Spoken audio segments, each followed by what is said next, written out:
نامور قلمکار اور فلم ساز گوری شنکر رینا کی کتاب یو ٹرن کی رسم رونمائی سری نگر میں انجام دی گئی۔ یہ کتاب کشمیری کہانیوں پر مبنی ہے۔ اس تقریب میں ساہتیہ اکیڈمی کے secretary doctor K S Rao, director of tourism Kashmir G N اتو، ساہتیہ اکیڈمی کے کنوینر ڈاکٹر عزیز ہاجنی اور معروف ادیب پروفیسر زما آزردہ سمیت کئی ادیب اس پروگرام میں شریک رہے۔ اس موقع پر مصنف گوری شنکر نے کشمیر میں فلم بنانے کی خواہش ظاہر کی۔ انہوں نے یہ بھی کہا کہ کشمیری زبان میں بہترین فلمیں بنائی جا سکتی ہیں۔ ڈاکٹر عزیز ہاجنی نے کشمیری زبان کے فروغ میں کشمیری پنڈت برادری کے رول کی بھی بے حد ستائش کی۔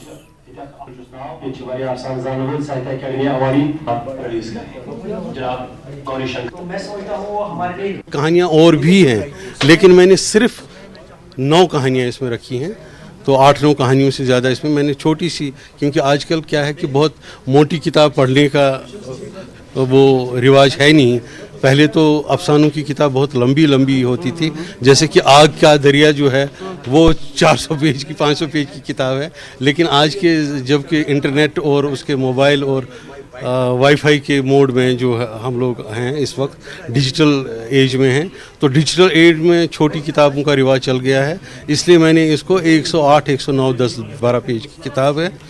ہاں، ہم بنا نہیں پائے ہیں بہت بڑی فلم جسے کہ آپ کشمیری میں کہتے ہیں، جیسے کہ معذرات بنی تھی بہت پہلے یا کوئی اور فلم بنی تھی، اس طرح کی فلم بنی نہیں ہے۔ میرا ایک خواب تھا کہ میں بناؤں اور خود ہی لکھوں اور خود ہی ڈائریکٹ کروں، اگر اوپر والے کو منظور ہو شاید وہ کامیاب ہوں گا۔ کشمیری پنڈت کمیونٹی کا کشمیری ادب کو بہت جو ان کی دین ہے وہ بہت ہی قابل تعریف ہے، کیونکہ بڑے بڑے ودوان ہمارے جو کشمیری لکھنے والے ہیں، وہ اگر ہم کنٹمپریری رائٹرز کی بات کریں، ماسٹر زندکول سے لے کر گوری شنکر رینا تک، بلکہ اس سے بھی آگے درجنوں کی تعداد میں اسٹالوارڈ دینا ناتھ نادم، Moti Lal ساقی، professor push, professor ہری کرشن کول، ایسے بہت بڑے بھی جڑے ہوئے ہیں۔ اور آج آپ نے دیکھا یہ ایک گوری شنکر رینا ایک film maker, he is a writer, ایک بہت بڑے آدمی ہیں۔ یہ سری نگر آ کر اتنے خوش ہو گئے کہ ان کی کتاب ہم نے یہاں ریلیز کی۔ اس سے کیا ہوتا ہے کہ ایک احساس پیدا ہو جاتا ہے کہ ہم ایک ہی کلچر سے جڑے ہوئے لوگ ہیں، تو یہ احساس ہماری نئی نسل تک بھی پہنچنا چاہیے۔ اور کشمیری رائٹرز کو ایک رول ہے، کشمیری رائٹرز کو کشمیری زبان، کشمیری اتہاس، کشمیری کلچر کو زندہ رکھنے میں ایک بڑا رول ہے اور وہ رول نبھانا چاہیے۔ سیاحتی مقام گلمرگ میں دوسرے کھیلو انڈیا ونٹر گیمز کے آغاز کے سلسلے میں آج شام ڈیمونسٹریشن ہوگی، یعنی کھیلو انڈیا میں حصہ لینے والے کھلاڑی مشال جلا کر اپنی قوت کا مظاہرہ کریں گے۔ گلمرگ میں کل سے کھیلو انڈیا سرمائی کھیلوں کا باضابطہ آغاز ہونا ہے۔